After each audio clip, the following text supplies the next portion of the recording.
యెహోయాజు 12వ రాజు యెహోయాసు. వాళ్ళిద్దరి చరిత్రలు మనం చూడడం జరిగింది. ఇప్పుడు మనం 13వ రాజు, ఇశ్రాయేల్ రాజ్యంలో 13వ రాజు, రెండో యెరోబాము అని చరిత్రను చూస్తున్నాం, రాసుకోండి. ఇశ్రాయేల్ రాజు 13వ వాడు రెండో యెరోబాము గురించి చూస్తున్నాం. ఈ రెండో యెరోబాము గురించి బైబిల్లో మీకు ఎక్కడుందో రాసుకోండి. రెండో రాజుల గ్రంథం 14వ అధ్యాయం 23వ వచనం నుంచి 29వ వచనం వరకు. రెండో రాజుల గ్రంథం 14వ అధ్యాయం 23వ వచనం నుంచి 29వ వచనం వరకు చదివితే ఈ రెండో యెరోబాము గురించి మనకు ఉంటుంది. అంటే యెహోయాసు కుమారుడైనటువంటి యెరోబాము. ఇంకా ఇతని గురించి మనకి ఎక్కడ ఉంటుందంటే హోషే గ్రంథం. హోషే చిన్న ప్రవక్తల గ్రంథాలు ఉన్నాయి కదా, హోషే. ఆ హోషే గ్రంథం 1వ అధ్యాయం 1వ వచనం రాసుకోండి. హోషే గ్రంథం 1వ అధ్యాయం 1వ వచనం. ఆమోస్ గ్రంథం, ఆమోస్ 1వ అధ్యాయం 1వ వచనం, 7వ అధ్యాయం 10వ వచనం నుంచి 17వ వచనం వరకు. ఆమోసు 1వ అధ్యాయం 1వ వచనం మరియు 7వ అధ్యాయం 10వ వచనం నుంచి 17వ వచనం వరకు. మనం ఈ రాజుల చరిత్ర చదవడం వల్ల ఏమవుతుందంటే ప్రవక్తల గ్రంథాలు కూడా అర్థమైపోతాయి మనకి ఆటోమేటిక్గా. ఇప్పుడు ఎగ్జాంపుల్ యెరోబాము ఉన్నాడు. యెరోబాము చరిత్ర ఎక్కడ ఉంది? రెండో రాజుల గ్రంథంలో ఇక్కడ ఉంది. ఇక్కడ 14వ అధ్యాయంలోనే ఇక్కడ ఉంది. మరి ఈయన గురించి హోషే గ్రంథంలో ఉన్నాడేంటి? ఈయన గురించి ఆమోస్ గ్రంథంలో ఉన్నాడేంటి? ఇప్పుడు ఆమోస్ గ్రంథంలో యెరోబాము పేరు ఉంటుంది. ఇంతకీ మొదటి యెరోబామా అది రెండో యెరోబాము అయినా? మరి ఆ హోషే ప్రవక్త, ఆమోస్ ప్రవక్తలు, మరి యోనా ప్రవక్తలు మరి ఈ యెరోబాము కాలానికి సంబంధించిన వాళ్ళే. అందుకే ఆ ప్రవక్తల గ్రంథాలు ఇప్పుడు ఈ చరిత్ర తెచ్చుకోవాలి. అంతేగాని బైబిల్లో వరుస క్రమంగా 39 పుస్తకాలు ఉన్నాయి, నేను అలాగే చదువుతానంటే ఈ జీవితాంతం చదివిన బైబిల్ అర్థం అవుతుంది. బైబిల్ స్టడీ ఇండెక్స్ పాంప్లెట్ ఇచ్చాం కదా మనం, ఆ పాంప్లెట్ ప్రకారంగా చదవాలి. రెండో యెరోబాము అన్నప్పుడు పక్కన ప్రవక్తలు తెచ్చుకోవాలి. ఎవరు? హోషే, యోనా, ఆమోస్. ఆ 3 గ్రంథాలు ఈయన కాలంలో జరిగాయి. ఇక్కడ కొద్దిగా ఉండొచ్చు. అలా ప్రతి ప్రవక్త గురించి కూడా రాజులకి ప్రవక్తలకి లింకప్ ఉంటుంది అన్నమాట. ఓకే, ఇప్పుడు నేను వెళ్తాను ముందుకి. ఈ రెండో యెరోబాము తండ్రి పేరు రాసుకోండి, యెహోయాసు. ఈయన యెహూకి ఏమవుతాడు? యెహూకి మనవడు, ముని మనవడు, అంతే కదా. యెహోయాజు కుమారుడు అనుకుంటే ఆయన కొడుకు యెహోయాసు మనవడు అనుకుంటే యెహోయాసు కుమారుడు ముని మనవడు. యెహూకి అయితే యెహూ కుటుంబం ఈయన. యెహూ కుటుంబం అంటే ఇశ్రాయేల్ రాజులు 5వ రాజు కుటుంబానికి చెందినవాళ్ళు. 5వ రాజు కుటుంబానికి చెందినవాళ్ళు. యెహూ వంశంలో ఎన్నోవాడు? 4వ వాడు. ఓకే, ఇది విషయం. ఇక ఈయన కాలంలో యోధా రాజులు ఎవరు? అమజ్యా, ఉజ్జియా. అమజ్యాకు ఉజ్జియా పాలన వచ్చింది. అమజ్యా యోధా రాజుల్లో 9వ వాడు. 10వ వాడు ఉజ్జియా. ఉజ్జియాకి ఇంకో పేరు కూడా ఉంటుంది, అజర్యా. ఒకసారి అజర్యా అంటాడు, ఒకసారి ఉజ్జియా అంటాడు. అజర్యా అన్న ఉజ్జియా అన్న ఆయన యోధా రాజు. ఇంకా ఈయన కాలంలో ప్రవక్తలు ఎవరు? హోషే, ఆమోసు, యోనా. అంటే యోనా గ్రంథం చదువుతాం, యోనాని శాపం మింగేసింది అంతా తెలుసు స్టోరీ. ఏ కాలానికి చెందినవాడు యోనా? ఈ యెరోబాము కాలానికి చెందినవాడు. ఆమోసు పశువుల కాపరి, ఆయన ఒక ప్రవక్త. ఏ కాలానికి చెందినవాడు ఆమోసు? ఈ రెండో యెరోబాము కాలానికి చెందినవాడు. హోషే ప్రవక్త, చిన్న ప్రవక్త గ్రంథాల్లో మొట్టమొదటిది హోషే, యోవేలు, ఆమోసు అని గ్రంథాలు చదువుతాం. ఆ హోషే ప్రవక్త, చిన్న ప్రవక్త ఏ కాలానికి చెందినవాడు? ఈ యెరోబాము కాలానికి చెందినవాడు. అంటే ఇప్పుడు వాళ్ళు రాసే గ్రంథాల్లో ఈ యెరోబాము రాజు పాలనకు సంబంధించిన హిస్టరీ దొరుకుతుంది అన్నమాట. అంటే ఆ ప్రవక్తల గ్రంథాలకి ఇవతల రాజు గ్రంథానికి కలిపి చదవాలి. ఈ రాజు కాలంలో ఏ సంఘటనలు జరుగుతున్నాయో హోషే రాశాడు, ఆమోసు కూడా రాశాడు. ఓకే, ఇప్పుడు మీకు ఇన్ఫర్మేషన్ ఇచ్చేసాను. వచనాలు చదువుతాం. ఇప్పుడు ఏ వచనం? 14వ అధ్యాయం 23వ వచనం ఇచ్చి, యోధా రాజును యోవాషు కుమారుడైన అమజ్యా ఏలుబడిలో 15వ సంవత్సరం అందు ఇశ్రాయేల్ రాజు యెహోయాసు కుమారుడు యెరోబాము సొమ్రోనులో ఏలన ఆరంభించి 41 సంవత్సరములు ఏలును. ఈయన ఎన్నాళ్ళు పరిపాలించాడండి? 41 సంవత్సరాలు. రాసుకోండి. ఇతడును ఇశ్రాయేలు వారు పాపం చేయుటకు కారకుడగు నెబాతు కుమారుడైన యెరోబాము చేసిన, ఇది కామన్, నెబాతు కుమారుడైన యెరోబాము మొదటి యెరోబాము చేసిన పాపాన్ని ఈయన కూడా కంటిన్యూ చేశాడు. అయితే 25 వచనం చూడండి. గత్హేపెర్ ఊరివాడైన అమిత్తయికి పుట్టిన తన సేవకుడైన యోనా అను ప్రవక్త ద్వారా ఇశ్రాయేలు దేవుడు యెహోవా సెలవిచ్చిన మాట చెప్పున ఇతడు అమాతునకు పో మార్గం మొదలుకొని మైదానపు సముద్రం వరకు ఇశ్రాయేలు వారి సరిహద్దును మరలా స్వాధీనం చేసుకొనెను. యోనా ఈ కాలంలో జీవించాడనడానికి రెఫరెన్స్ ఇదే 14:25. గత్హే అని ఊరి పేరు ఏం పేరు? గత్హేపెరు ఊరు. అమిత్తయి కుమారుడు యోనా. యోనా గ్రంథంలో కూడా ఉంటుంది ఇది. అంటే యోనా ఈ యెరోబాము రెండో యెరోబాము కాలంలో జీవించాడన్న రెఫరెన్స్ ఇది. ఇక 27వ వచనం కొంచెం అలా చూద్దాం. 27 ఒకసారి చూడండి. యెహోవా ఇశ్రాయేలు వారు పొందిన బాధ ఘోరమైనది అనుకోనేను. ఇశ్రాయేలు పేరు ఆకాశం కింద తుడిచివేయునని యెహోవా సెలవిచ్చిండును గనుక యెహోయాసు కుమారుడైన యెరోబాము ద్వారా వారిని రక్షించెను. దేవుడు కోపం వచ్చింది, ఇంక ఇశ్రాయేలు తుడిచేస్తానులే అనుకున్నాడట ఆయన. అంత కోపం వచ్చింది దానికి. ఇశ్రాయేల్ని మొత్తం షోమ్రోను మొత్తం తుడిచేస్తాను నేను, 10 గోత్రాలు తీసి పారేస్తాను నేను అనుకున్న సమయంలో ఈ యెరోబాము ద్వారా మరల కొంత సేవ్ చేశాడంట రాజ్యాన్ని. అయితే ఇవన్నీ మనకి అక్కర్లేదు, కానీ ముఖ్యమైన వచనాలు చదువుతాను. మీరు మాత్రం తర్వాత వచనాలు అన్నీ మీరు చదవాలి. 29వ వచనంలో చూడండి. యెరోబాము తన పితరుల ఇశ్రాయేల్ రాజుతో కూడా నిద్రించి తరువాత అతని కుమారుడైన జకర్యా అతనికి మారుగా రాజాయను. సింపుల్గా తేల్చేసాడు రాజుల గ్రంథంలో ఇతను. యెరోబాము పలానా ఆయన 41 సంవత్సరాలు పరిపాలించాడు షోమ్రోనులో.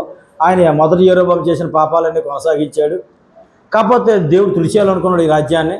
ఈ యెరోబాము కొంతవరకు ఆయనకి దేవుడు సహాయం చేయడం వల్ల రాజ్యాన్ని కొంతవరకు నిలబెట్టుకోగలిగాడు. అదేదో చెప్పేశాడు.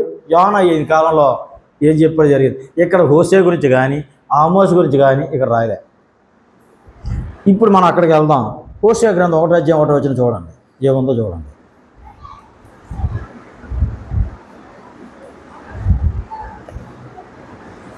హోషే 1వ అధ్యాయం 1వ వచనం.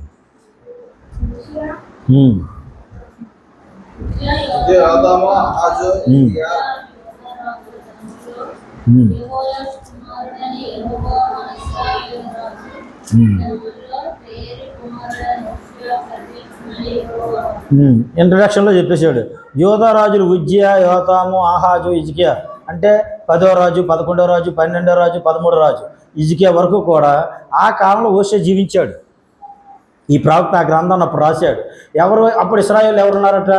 యెహోయాసు కుమారుడైన యెరోబాము అని ఇశ్రాయేల్ రాజు దినముల్లో బెయేరి కుమారుడైన హోషేకు వచ్చిన దర్శనం. ఈ హోషే వ్యభిచార స్త్రీని పెళ్లి చేసుకోమని చెప్తాడు. ఈయన చూస్తే ప్రవక్త.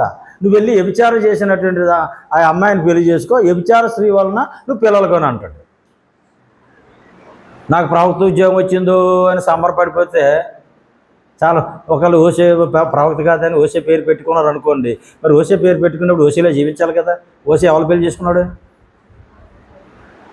వ్యభిచారం చేసిన స్త్రీని చేసుకున్నాడు వెళ్ళి పెళ్ళి. ఎవడైనా చేసుకుంటాడా? వ్యభిచారం చేస్తుందా అమ్మాయి అంటే వెళ్ళి పెళ్లి చేసుకుంటారా ఎవరైనా? మీ పిల్లలు పెళ్లి చేస్తారు అలాంటి వాళ్ళే. మరి హోషే పేరు పెట్టుకుంటే మరి ఏం చేయాలా? చేసుకోవాలి తప్పదేక. దేవుడు చెప్పాడంటే ఏదైనా చేసుకోవాల్సిందే. ఆ తాబోతుని పెళ్లి చేసుకోమ్మా నువ్వు అంటే చేసుకోవాల్సిందే. దేవుడు ఏదైనా చెప్పాడంటే అక్కడ ఏదో పాఠం నేర్పడానికి అని అర్థం. హోషేకు ఒక పాఠం నేర్పడానికి, ఇశ్రాయేల్కి ఒక వర్తమానం ఇవ్వడానికి దేవుని ప్రజలకి అది ఆ రకంగా చేశాడు. ఓకే, అంటే ఇప్పుడు నేను ఎందుకు చూపించాను? రెండో యెరోబాము కాలంలో హోషే ఉన్నాడు అనడానికి సరిపోయిందా? ఇప్పుడు ఆమోస్ గ్రంథానికి వెళ్ళాలి. 1వ అధ్యాయం 1వ వచనం చూడండి. ఇశ్రాయేలు రాజులు యెహోయాసు కుమారుడైన యెరోబాము దినములోను భూకంపం కలుగుటకు 2 సంవత్సరాల ముందు ఇశ్రాయేలును గూర్చి యెహోవాలోని పశువుల కాపరిలో ఆమోసును కనబడిన దర్శనం. అది ఆయన అడ్రస్. పశువుల కాపరి, ఒక పశువులు కాసుకున్నటువంటి ఆమోసుకి ఒక దర్శనం వచ్చింది. ఎవరి కాలం వచ్చిందట? యోధా రాజు అయిన ఉజ్జియా, ఇశ్రాయేల్ రాజు యెహోయాసు కుమారుడైన యెరోబాము. ఈయన ఇప్పుడు ఆమోస్ గ్రంథం 7వ అధ్యాయం 10వ వచనం నుంచి చదువుతాం చూడండి. నేను చదువుతాను చూడండి మైపులో.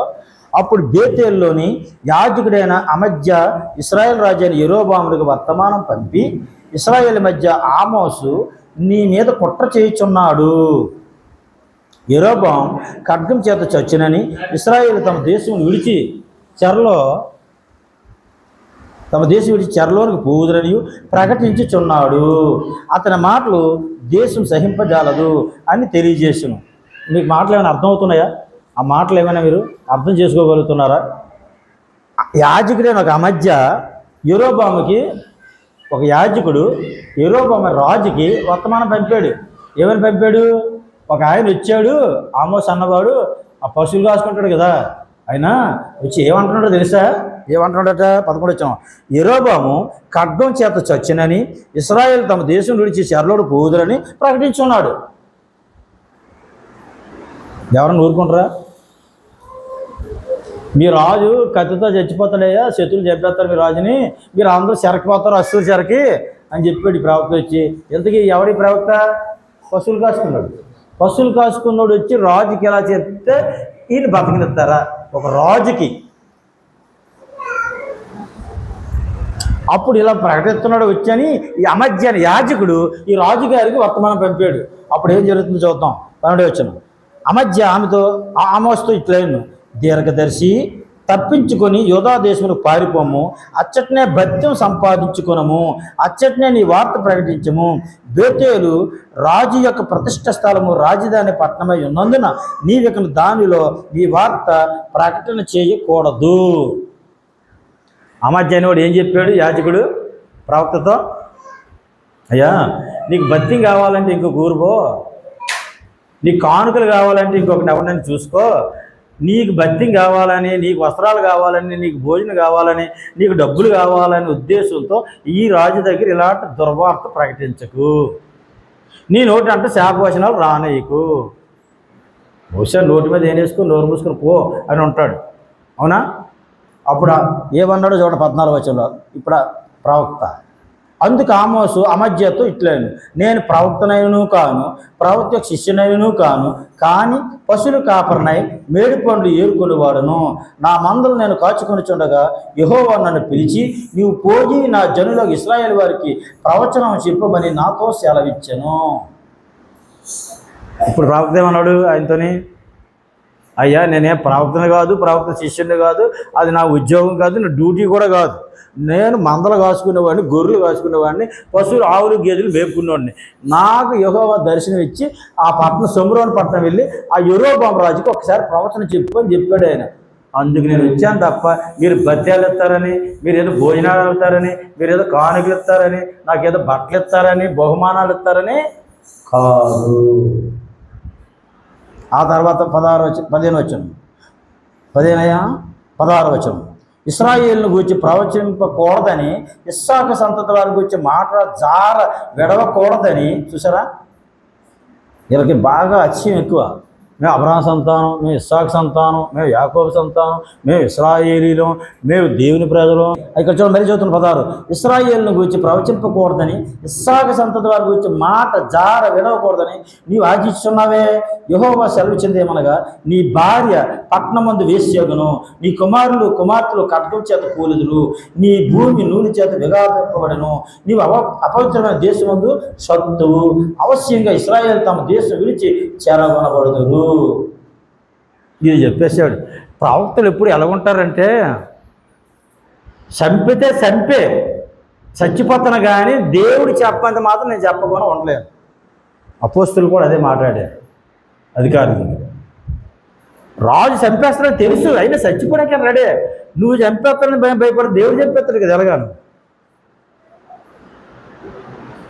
కాబట్టి నీ చేతిలో చచ్చిపోయిన పర్వాలేదు, దేవుడు మమ్మల్ని బతికించగలదు. దేవుడి చేతిలో సాగకూడదు, దేవుడికి రోజులు పాపం చేయకూడదు, దేవుడి చిత్తం నెరవేర్చాలి మేము. అది ఈయన చెప్పేసి వెళ్ళిపోయాడు. ఇదంతా ఎవరి కాలంలో జరుగుతుంది? తర్వాత ఆమోసు కాలం చదవండి. ఈ సంఘటనలు మ్యాక్సిమం యెరోబాము కాలంలో జరుగుతుంది. అప్పుడు స్త్రీలు ఎలాగున్నారు, యాజకులు ఎలాగున్నారు, రాజులు ఎలాగున్నారు, ప్రజలు ఎలాగున్నారు, ఎలాంటి అన్యాయాలు జరుగుతున్నాయి, ఇవన్నీ కూడా ఈ ప్రవక్తల గ్రంథాల్లో ఉంటాయి. ఓకే ప్రియులారా, ఇది రెండో యెరోబాము కాలంలో జరిగినటువంటి సందర్భాలు. ఇక యోనా గురించి నేను ఏం చెప్పను. యోనా గ్రంథం కూడా ఆ కాలంలోనే, యెరొబాం పేరు మాత్రం యోనా గ్రంథం ఉండదు, ఇక్కడ మన రాజు గ్రంథంలో ఇచ్చాడు. అది ఆ పీరియడ్ సంబంధించిందని అర్థం. ఓకే, ఇక్కడ నెక్స్ట్ ఇప్పుడు మనం ఎంతో చదివాం కదా, 14:29 వచనంలో ఏముంది? నెక్స్ట్ ఈయన తర్వాత రాజు ఎవరు? జకర్యా. జకర్యా 14వ రాజు, ఇశ్రాయేల్ రాజు. ఇతను రెఫరెన్స్ రాసుకోండి. 2 రాజులు 15 అధ్యాయం 8వ వచనం నుండి 12వ వచనం వరకు.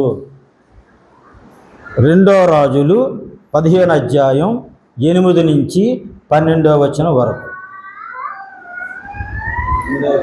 8వ వచనం నుంచి 12వ వచనం వరకే. 2 రాజులు 15 అధ్యాయం 8వ వచనం నుంచి 12వ వచనం వరకు. అలాగే 14 అధ్యాయం 29వ వచనం కూడా ఎంత మనం చదివాం కదా, అది కూడా మీరు వేసుకోవచ్చు. 14 అధ్యాయం 29వ వచనం.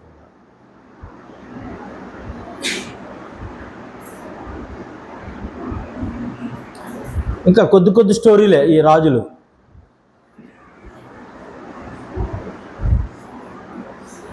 ఓకే, ఇప్పుడు జకర్యా తండ్రి పేరు ఎవరు రాసుకోవాలి మీరు. జకర్యా తండ్రి పేరు ఎవరు? ఇశ్రాయేల్ రాజు అయిన జకర్యా తండ్రి పేరు రెండో యెరొబాము.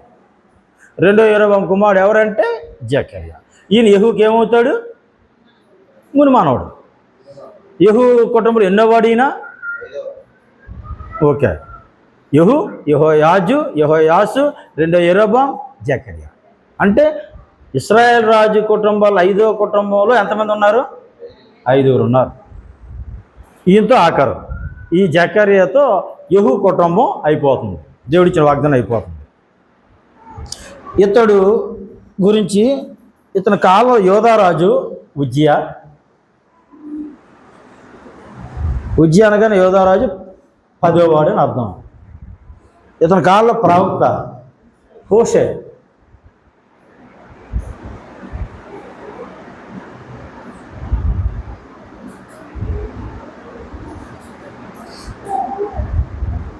చదువుదాం చూడండి.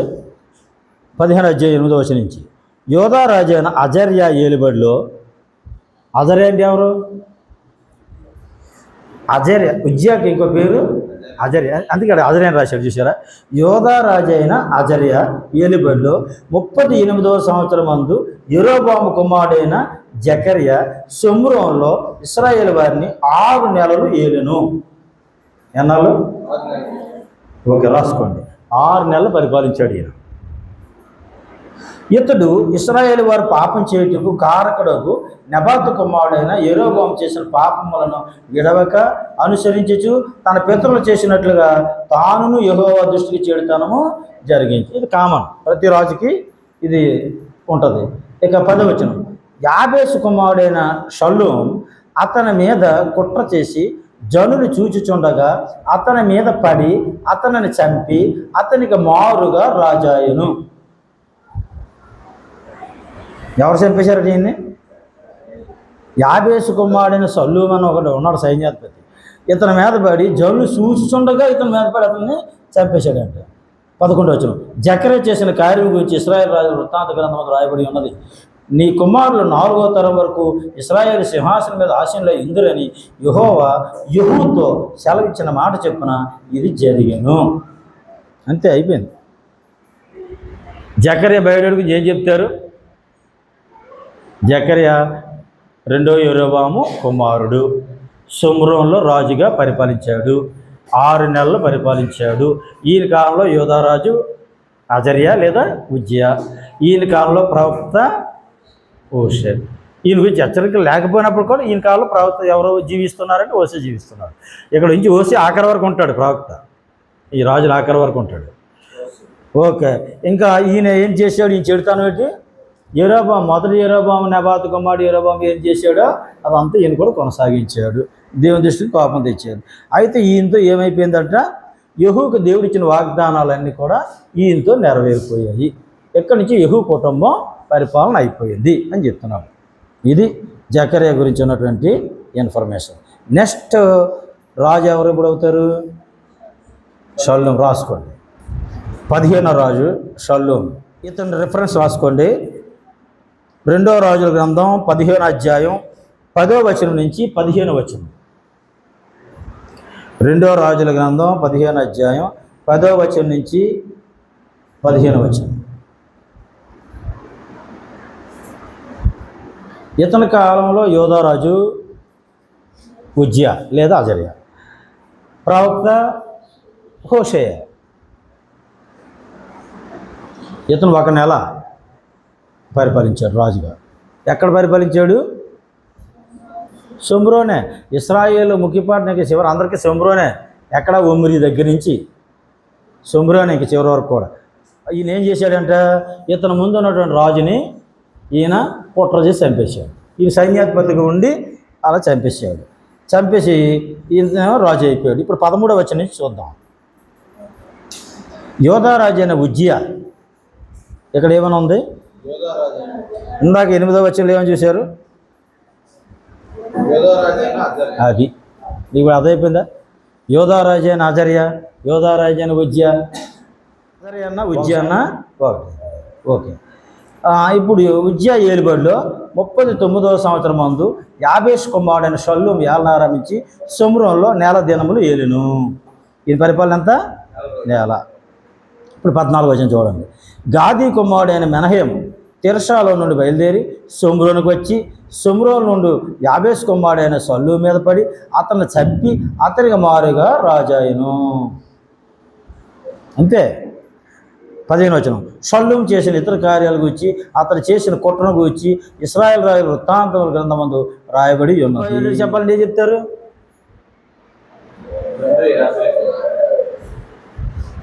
ఆయన తండ్రి పేరు చెప్తారు. యాబేష్ కుమారుడు షల్లూం. ఎలా రాజు అయ్యాడు? ఆయన ముందు ఆయన జకర్యాని చంపేసి ఈయన రాజు అయిపోయాడు. ఎక్కడ పరిపాలించాడు? షోమ్రోనులో. ఎన్నాళ్ళు పరిపాలించాడు? 4 నెలలు పరిపాలించాడు. ఈయన కాలంలో యోధారాజు ఎవరు? ఉజ్జియా. ఈయన కాలంలో ప్రవక్త ఎవరు? హోషేయ. ఈయన మరి ఎలా చనిపోయాడు? కత్తి పట్టుకున్నాడు, కత్తితోనే చచ్చిపోతాడు. మనుషులు ఏమి తిత్తాడో అదే కోస్తాడు. వీడు ముందో నేను చంపేశాడు, ఇప్పుడు ఈయన వెనకొచ్చినా నేను చంపేశాడు. అకౌంట్ సరిపోయింది కదా. దేవుడు అలా సెటిల్ చేస్తుంటాడు. మనకు అవకాశం వచ్చింది కదా అని, మనకు అవకాశం దొరికింది కదా అని, మనకు బలం ఉంది కదా అని మనం ఏదైనా చేసాం అనుకోండి, మనకన్నా బలవంతుని ఇంకొకరు లేపి మనకు ట్రీట్మెంట్ ఇస్తాడు. కాబట్టి మన బలాన్ని, మనకున్న తలాంతుల్ని, మనకున్నటువంటి జ్ఞానాన్ని, మనకున్నటువంటి ఎవ్రీథింగ్ ఏదైనప్పుడు కూడా అది దేవుని మహిమార్థమే వాడాలి తప్ప మన సొంతానికి స్వార్థానికి వాడుకుంటే దానిలో మనమే నష్టపోతాం. కాబట్టి ఇలాంటి విషయాలు మనం దూరంగా ఉండడానికి ప్రయత్నం చేస్తుండాలా. అది దైవ జ్ఞానంతో మనం దేవుని ప్రార్థించుకుంటూ ముందుకెళ్ళాలి. ఓకే ప్రియులారా, ఇది ఇశ్రాయేలు రాజులు ఇది అలవాటే. ఈ రకంగా చేసింది ఒకసారి జ్ఞాపకం చేసుకోండి. ఇక ఏమాత్రం నాలెడ్జ్ ఉందో టెస్ట్ చేస్తాను నేను. ఈ రకంగా ఇశ్రాయేలు రాజుల్లో ఎవరిని ఇలా ఎవరు చెప్పుకున్నారో ఒకసారి చెప్పండి నాకు. యెరోబాము ఎలా చనిపోయాడు? మామూలుగా చనిపోయాడు. ఏదో తర్వాత నాదాబు ఎలా చనిపోయాడు? నాదాబుని ఎవరు చంపారు?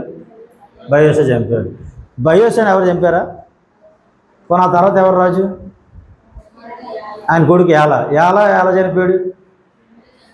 జిమ్రి చంపేశాడు ఏలాని. మరి జిమ్రి ఎలా చనిపోయాడు? అతనే ఆత్మహత్య చేసుకొని చచ్చిపోయాడుగా చేశాడు. ఎందుకు? ఒమ్రి ముట్టడేసినప్పుడు. ఆ తర్వాత ఒమ్రి రాజు అయ్యాడు. మరి ఒమ్రిని ఎవరు చంపారు? మామూలు చనిపోయాడు. తర్వాత ఆయన కొడుకు ఎవరు? ఆహాబుని ఎవరు చంపారు? దేవుడే చంపేశాడు ఆహాబు. ఆ తర్వాత ఆయన కొడుకు ఎవరు? ఆయన్ని ఎవరు చంపారు? ఆయన్ని దేవుడే చంపేశాడు. నువ్వు ఎక్కిన మంచం మీద దగ్గరలో చచ్చిపోతానని చెప్పాడు కదా ఏలియా. ఓకే. ఆహజ్య తర్వాత ఎవరు? యెహోరాముని ఎవరు చంపారు? యెహూ చంపాడు. Very good. యెహూ చంపిన తర్వాత యెహూని ఎవరు చంపారు? యెహూని ఎవరు చంపలేదు, ఆయన చనిపోయాడు. ఓకే. ఆ తర్వాత ఎవరు వచ్చారు? యెహోయాజు. ఆయన ఎలా చనిపోయాడు? మామూలుగా చనిపోయాడు. ఆ తర్వాత ఎవరు వచ్చారు? యెహోయాషు వచ్చాడు. ఆయన ఎవరు చంపారు? ఎవరు చంపలేదు, ఆయన చనిపోయాడు. తర్వాత ఎవరు వచ్చారు? రెండో యెరోబాము వచ్చారు. ఆయన ఎవరు చంపారు? ఆయన ఎవరు చంపారు? రికార్డింగ్ లేదు. ఆ తర్వాత ఎవరు వచ్చారు? జకర్యా వచ్చాడు. జకర్యాని ఎవరు చంపారు? షల్లూం చంపారు. షల్లూంని ఎవరు చంపారు? మెనహేము. ఇది లింకప్. సంవత్సరాలు కూడా గుర్తుపెట్టుకోవాలి. యెరోబోము ఎన్నాళ్ళు పరిపాలించాడు? 22. నాదాబు 2 సంవత్సరాలు. బయస్సా 24 సంవత్సరాలు. బోర్డు మీద రాయలేదు కదా నేను. ఓకే, మీరు అలా చెప్పేస్తారా? నాకు డౌట్ వచ్చి. బయస్ తర్వాత ఎలా ఎన్ని సంవత్సరాలు పరిపాలించాడు? 2 సంవత్సరాలు. ఆ తర్వాత జిమ్రీ ఎన్ని సంవత్సరాలు పరిపాలించాడు? నేనే రాజు పేరు చెప్పేస్తున్నాను కదా. జిమ్రీ తర్వాత ఎవరు వచ్చారు? ఎన్ని సంవత్సరాలు? 12. ఒమ్రీ తర్వాత ఎవరు? అహాబ్ ఎన్ని సంవత్సరాలు? 22. అహాబ్ తర్వాత ఎవరు వచ్చారు? అహజ్య ఎన్ని సంవత్సరాలు పరిపాలించాడు? 2 సంవత్సరాలు. అహజ్య తర్వాత ఎవరు వచ్చారు? యెహోరాము ఎన్ని సంవత్సరాలు పరిపాలించాడు? 12 సంవత్సరాలు. యెహోరాము తర్వాత ఎవరు వచ్చారు? యెహూ ఎన్ని సంవత్సరాలు పరిపాలించాడు? 28. తర్వాత ఎవరు వచ్చారు? యెహోయాజు ఎన్ని సంవత్సరాలు పరిపాలించాడు? యెహోయాజు ఎన్ని సంవత్సరాలు పరిపాలించాడు? 15. ఓకే, తర్వాత ఎవరు వచ్చారు? యెహోయాషు, ఈవేళ మాట్లాడాం. ఆయన ఎన్ని సంవత్సరాలు పరిపాలించాడు? 16 సంవత్సరాలు పరిపాలించాడు. ఆ తర్వాత ఎవరు వచ్చారు? 2వ యెరోబోము. ఈయన ఎన్ని సంవత్సరాలు పరిపాలించాడు? 41. ఆ తర్వాత ఎవరు వచ్చారు? ఆయన ఎన్ని సంవత్సరాలు? 6 నెలలు. ఆ తర్వాత ఎవరు? షల్లూము. ఎన్నాళ్ళు పరిపాలించాడు? 4 రోజులు. ఆ తర్వాత ఎవరు వచ్చారు? ఆయన ఎన్నాళ్ళు పరిపాలించాడు? ఇంకా తెలియదు. 10 సంవత్సరాలు ఆల్రెడీ చదివించారు మనకి. ఓకే, దేవుని నామమున స్తోత్రం. మెనహేము గురించి ఇప్పుడు నేను తీసుకెళ్తాను. మెనహేము రాసుకో. ఇశ్రాయేలు రాజు 16వ వాడు మెనహేము. తమకు రాజ్యం స్థిరపరిచినట్లుగా పూలు చేత సంధి చేయించుకొనవలనని 2000 మణుగులు వెండి పూలకు ఇచ్చాను. ఎక్కడి నుంచి తీసుకొచ్చాడు 2000 మణుగులు ఈయన? 20 మెనహేము ఇశ్రాయేలులో భాగ్యవంతులైన గొప్ప వారిలో ప్రతి మనిషి యొద్దను 50 తులముల వెండి వసూలు చేసి ఈ ద్రవ్యమును అశ్షూరు రాజునికి ఇచ్చాను. కనుక అశ్షూరు రాజు దేశమును విడిచి వెళ్ళిపోయాను. ఏమర్థమైంది?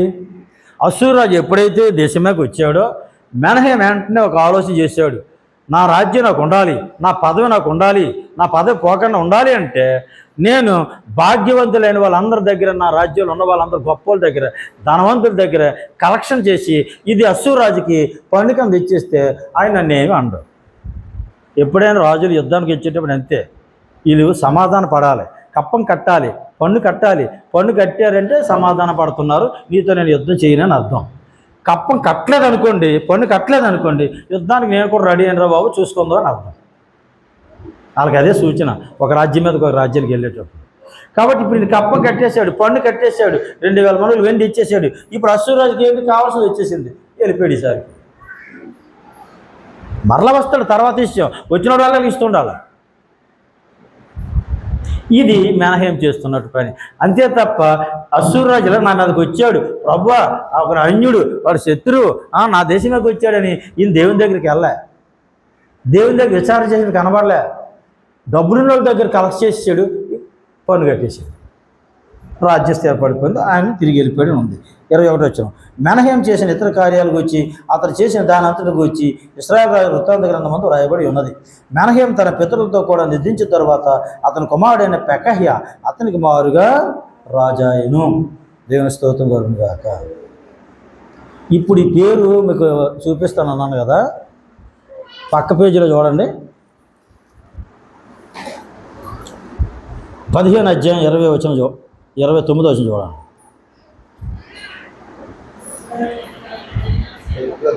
తిగ్లత్ పిలేసర్ అలా విడదీసి పలకండి. తిగ్లత్ పిలేసర్ తాకంత పలకలేరు. తిగ్లత్ పిలేసర్ 2 పేర్లు అనుకోండి. తిగ్లత్ పిలేసర్, తిగ్లత్ ప్లస్ పిలేసర్, తిగ్లత్ పిలేసర్. మారు పేరు అని పూలు. ఈయన అశ్షూరు రాజ్యాన్ని ప్రపంచం అంతా జయించిన రాజుల్లో మొట్టమొదటివాడు. అశ్షూరు రాజుల్లో మొట్టమొదటివాడు. మీకు పాంప్లెట్ ఇచ్చాను చూసారా, మీకు ఇచ్చిన బైబిల్ స్టడీ పాంప్లెట్లో ఈ పేరు ఉంటుంది. 3వ పేజీలో అశ్షూరు రాజు ఫస్ట్ చక్రవర్తి ఈయనే. అంటే అశ్షూరు రాజుకి అంతకుముందు ఉన్నారు, బబులోను లోబడి ఉండేవారు వాళ్ళు. ఇప్పుడు బబులోను కూడా జయించేశారు, చుట్టుపక్కల దేశాలన్నీ కూడా జయించేసి ఇశ్రాయేల్ రాజ్యం మీద కూడా వచ్చారు వాళ్ళు. అంటే ఇప్పుడు ప్రపంచాన్ని పరిపాలించినటువంటి రాజ్యాల్లో మొట్టమొదటి రాజ్యం ఏది అంటే అశ్షూరు రాజ్యం. ప్రపంచాన్ని అన్ని రాజ్యాల్ని గ్రిప్లోకి తెచ్చుకునే వారు ఎవరు అంటే అశ్షూరీయులు.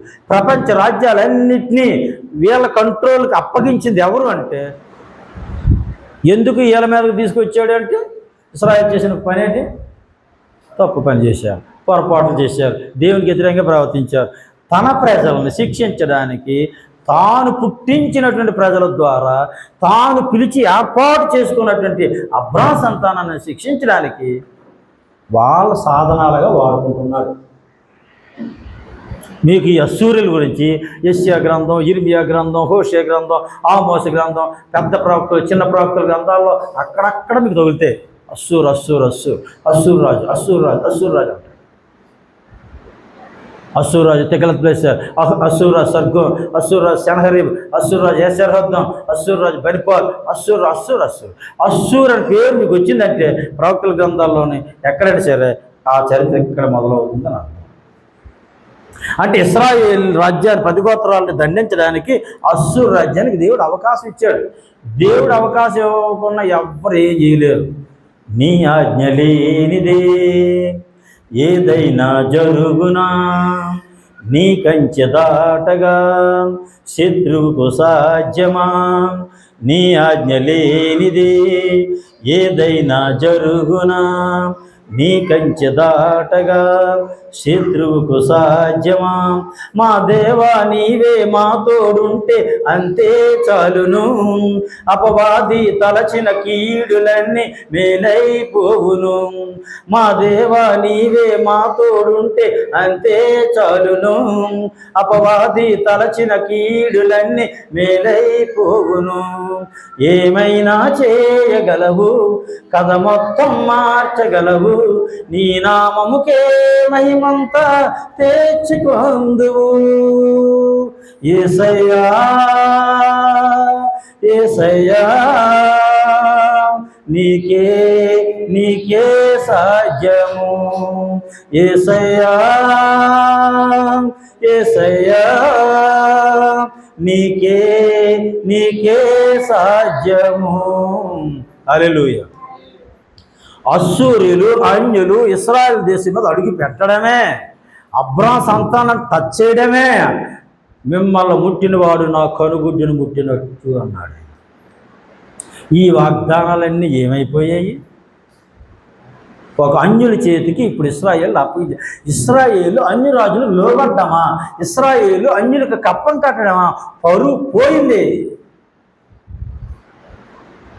అందుకే కీర్తనకారులు ఎప్పుడైనా కీర్తన చదివినప్పుడు చూడండి, ఆనాడు మా పూర్వీకులు చేసిన కార్యాలు ఏమయ్యాయి, మా పితరులు మాతో వివరించిన కార్యాలన్నీ ఏమయ్యాయి, నువ్వు దావీదుకి ఇచ్చిన వాగ్దానం ఏమయ్యింది, సొలొమోను కాలంలో చేసిన అద్భుతాలు ఏమయ్యాయి ప్రభువా. మోసే కాలంలో ఎర్ర సముద్రాన్ని పాయలు చేశావు, యెహోషువ కాలంలో యోర్దాను పాయలు చేశావు, ఆకాశాన్ని మన్నా కురిపించావు, అమోరీయుల రాజులు మా ఎదురు నిలవలేక పారిపోయారు, కనాను దేశాన్ని మొత్తం మేమే ఆక్యుపై చేసుకున్నాం. అరణ్యలో కానీ, కనాను దేశంలో కానీ, ఐగుప్తులో కానీ ఏ శత్రువు మా ఎదురు నిలవలేక పారిపోయారే. మా పూర్వీకులు మాతో చెప్పిన కథలన్నీ ఏమయ్యాయి, మా పితరులకు నువ్వు చేసిన అద్భుతాలన్నీ ఏమయ్యాయి. ఈవేళ మేము చెరకెళ్ళామా, ఈరోజు మేము ఎలాగైపోయామేంటి, ఈరోజు మేము బానిసలు అయిపోయామేంటి, ఈరోజు శత్రువులు మా మీద ఎక్కువ తొక్కుతున్నారు, ఇంట్లో దాగుంటున్నాం మేము. నన్ను క్షమించు, నా ఇంటి వారిని క్షమించు, నా ప్రజల పాపాలు క్షమించు, మా అవిధేయతలు, మా బుద్ధిహీనత, మా బలహీనత క్షమించు ప్రభువా అని ఏడుస్తారు కీర్తనకారులు. కీర్తనలు అవే, ప్రవక్తల గ్రంథాలు అవే, యెజ్రెయా ప్రార్థన, నెహెమ్యా ప్రార్థన, దానియేలు ప్రార్థన అదే. వాళ్ళు ప్రార్థించేటప్పుడు ఒక అధ్యాయాలే ఉంటాయి వాళ్ళ ప్రార్థన. ఇంతవరకు వీళ్ళ రాజ్యాన్ని స్వతంత్రంగా సంపాదించుకున్నారు, ఇప్పుడు వెళ్ళిపోతున్నారు, అశ్షూరు చెరకు వెళ్ళిపోతున్నారు. ఇప్పుడు ఇంకా నెక్స్ట్ మన దేని చేత అయితే వచ్చే నెలలో చూస్తాం. అశ్షూరు రాజు తెగులశ్వ తర్వాత ఎవరు వచ్చారు, మరి ఈ ఇశ్రాయేల్ రాజులు ఎవరిని ఎలా తీసుకెళ్లారు, మొత్తం ఈ ఇశ్రాయేల్ రాజ్యం ఎలా క్లోజ్ అయ్యింది 722లో అన్న విషయాన్ని మనం వచ్చే నెల నామానికే చెల్లునుగాక. ఆమేన్.